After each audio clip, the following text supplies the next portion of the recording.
Hey, what's up guys? So in this video we will see how to change the screen animation on the Vivo Y200.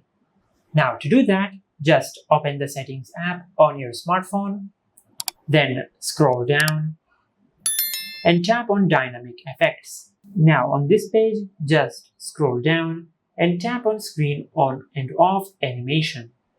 Now as you can see, there are a few options for the screen on and off animations on your smartphone. For an example, we will select this one.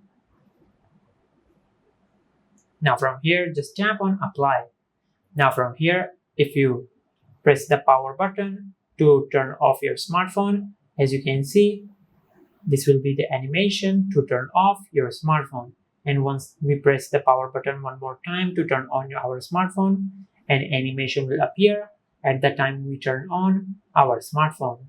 Similarly, if we select this one, just tap on apply, and once I press the power button, an animation will appear at the time when I turn it off, just like that. Now if I press it one more time, as you can see, it opened the smartphone within animation. And this is how you can change the screen animation on the Vivo Y200.